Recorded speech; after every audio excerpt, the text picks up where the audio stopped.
بسم اللہ الرحمن الرحیم۔ السلام علیکم ورحمۃ اللہ وبرکاتہ۔ آج کل بہت سے علماء کی ویڈیو سوشل میڈیا پر گردش میں ہے، جن میں کچھ روایت بیان کر کے یہ بتایا جا رہا ہے کہ اسٹرابیری کھانا حرام ہے کیونکہ یہ جہنم کا پھل ہے۔ اسٹرابیری جہنمیوں کی خوراک ہوگی، جسے قرآن میں زقوم کہا گیا ہے۔ موسمی کھٹا میٹھا پھل اسٹرابیری ہر عمر کے افراد کی پسند ہے۔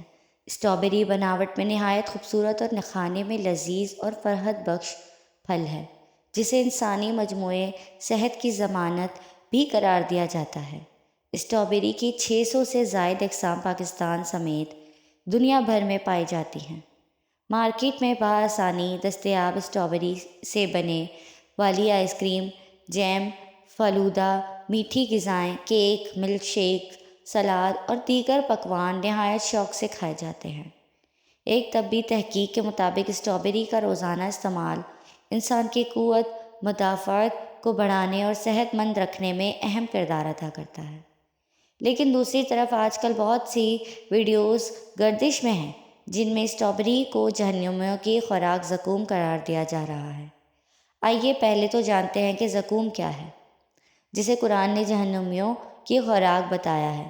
ناظرین، قرآن مجید میں زقوم کا 3 مرتبہ ذکر ہوا ہے، جبکہ ایک بار اسے شجر ملعونہ کہا گیا ہے۔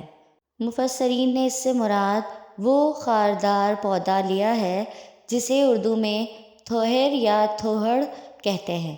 یہ کانٹے دار پودا ہے جس کا ذائقہ کیکٹس اور انگریزی میں کیکٹس تلخ اور بونا گوار ہوتی ہے۔ توڑنے پر اس سے دودھ کی طرح رس نکلتا ہے جو اگر جسم کو لگ جائے تو ورم ہو جاتا ہے۔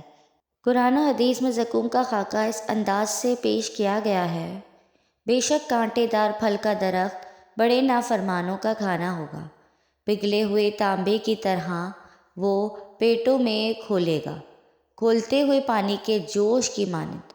حضرت عبداللہ بن عباس رضی اللہ تعالیٰ عنہ سے روایت ہے کہ رسول کریم صلی اللہ علیہ وسلم نے یہ آیت پڑھی: اے ایمان والو، اللہ سے ڈرا کرو جیسے اس سے ڈرنے کا حق ہے، اور تمہاری موت صرف اسی حال پر آئے کہ تم مسلمان ہو۔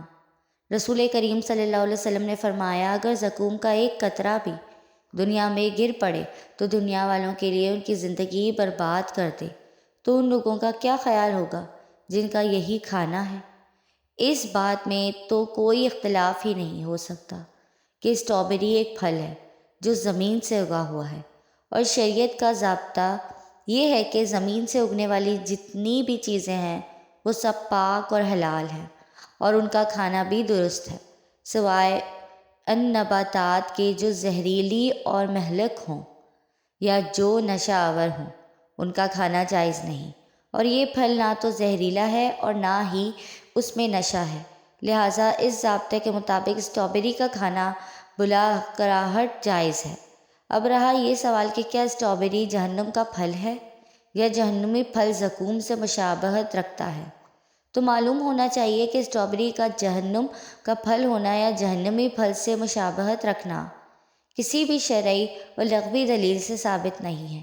جہنمیوں کی غذا کے بارے میں آتا ہے کہ ان کی ایک غذا زقوم کا پودا بھی ہوگا، اور یہ ایک خاردار، کڑوا اور زہریلا پودا ہے جسے اردو لغات میں تھوہڑ یا ناگ پھنی کا پودا لکھا گیا ہے، اور جہنمی پھل زقوم تو بڑا خوفناک اور تکلیف دہ ہوگا۔ جبکہ اسٹرابیری، جسے عربی میں فراولتا کہتے ہیں، ایک خوشنما اور خوش ذائقہ پھل ہے۔ اسٹرابیری جو دنیا کے ہر خطے میں کھایا جاتا ہے۔ اسٹرابیری کو زقوم قرار دینا شریعت، لغت اور عرف کے لحاظ سے غلط ہے۔ اسٹرابیری کا کھانا بلا کراہٹ جائز ہے۔ خلاصہ یہ کہ اسٹرابیری ایک خوش رنگ، خوبصورت اور خوش ذائقہ پھل ہے جس کا جہنمی پھل زقوم سے کوئی جوڑ نہیں ہے۔ دونوں نام، صورت، ذائقے میں بالکل مختلف اور الگ الگ ہیں، لہٰذا اس کا اور اس کے فلیور والی اشیاء مثلاً بسکٹ، کیک وغیرہ کا کھانا بلا کراہٹ اور بلا درد درست ہے۔ اگر آپ اسٹرابیری کو پسند نہیں کرتے تو آپ یقیناً غلطی پر ہیں، کیونکہ آپ اس کے حیران کن فوائد سے آگاہ نہیں ہیں۔ یہ ایک لذیذ اور عرق سے بھرپور غذا ہے۔ بلکہ یہ کسی بھی طرح سپر فوڈ سے کم نہیں۔ اسٹرابیری اپنی مزیدار، میٹھی، خوشبودار اور ذائقے کی بدولت سب کا پسندیدہ پھل ہے، اور اس کے ساتھ ساتھ vitamin A, potassium, calcium, magnesium اور فلوریٹ سمیت غذائی اجزاء کا ایک شاندار ذریعہ ہے۔